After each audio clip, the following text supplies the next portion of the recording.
Good morning बच्चों। आज हम सममिति का प्रयोग करना सीखेंगे। ये बीच में हमने एक आईने की रेखा बनाई है।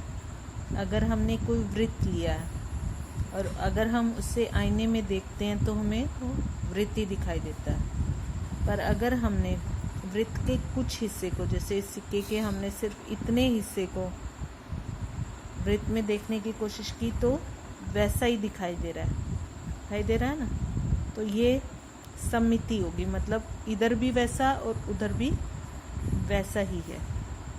तो आईने में हम जैसी वस्तु इतना हिस्सा रखा तो इतना ही दिखाई दे रहा है। तो जितनी हम वस्तु दिखाएंगे उतनी ही दिखाई देगी। ये कोई आवश्यक नहीं है कि हमने वृत्त का अगर इतना हिस्सा दिखाया तो हमें इतना ही वहाँ पे दिखाई देगा, पूरा नहीं दिखाई देगा।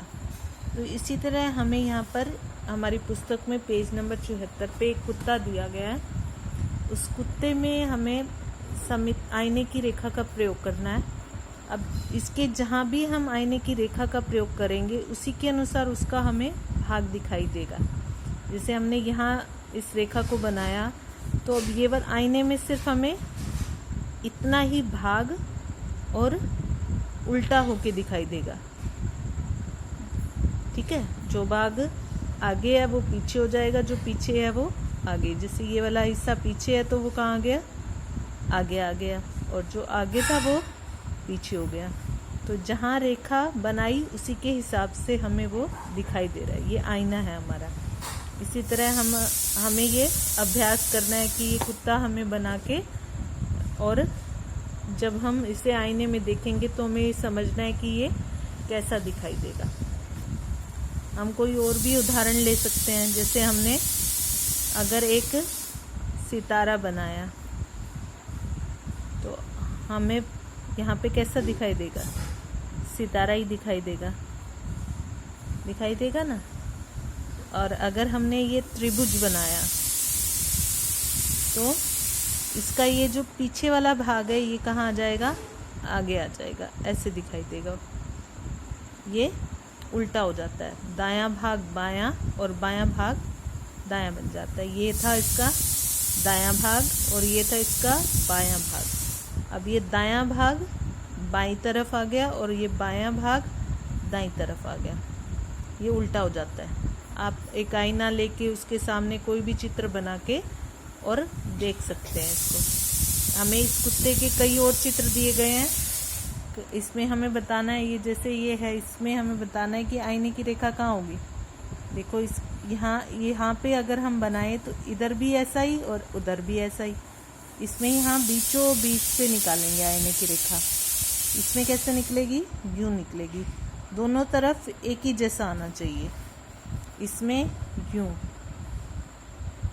ठीक है, और इसमें यूँ निकलेगी।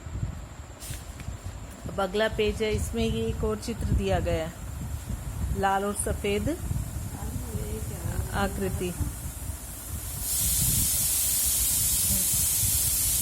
अब जैसे यहाँ पे देखो कहाँ पे होगी आईने की रेखा, यहाँ होगी बीचों बीच। इस आकृति में यहाँ पे दोनों तरफ एक जैसा, इसमें यहाँ पे,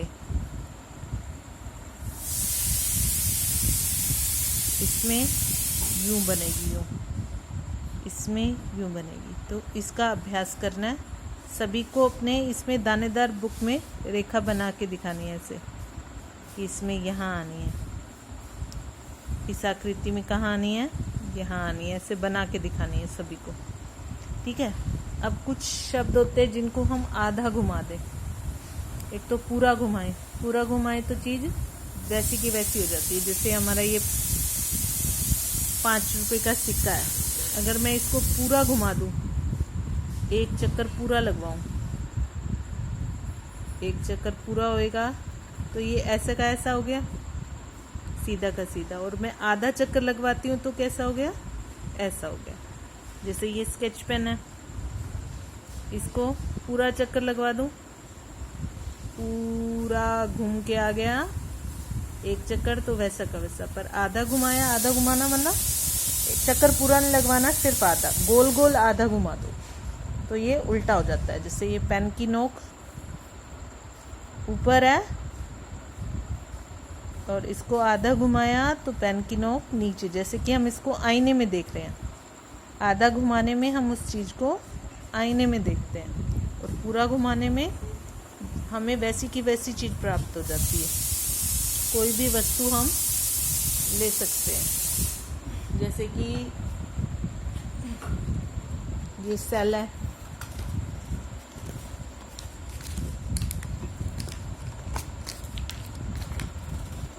अब इस सेल को हम पूरा घुमाएंगे तो घुमा घुमा के वहीं ले आएंगे। तो पूरा घुमाना माना ऐसे गोल गोल पूरा घुमा दो तो वही दिखाई देगा। और आधा घुमाना माना इसको मैं आईने में देख रही हूँ, यहाँ पड़ा है ये, और इसको सामने आईने में देखूंगी तो ये ऐसे दिखाई देंगे। ठीक है, आधा घुमाना।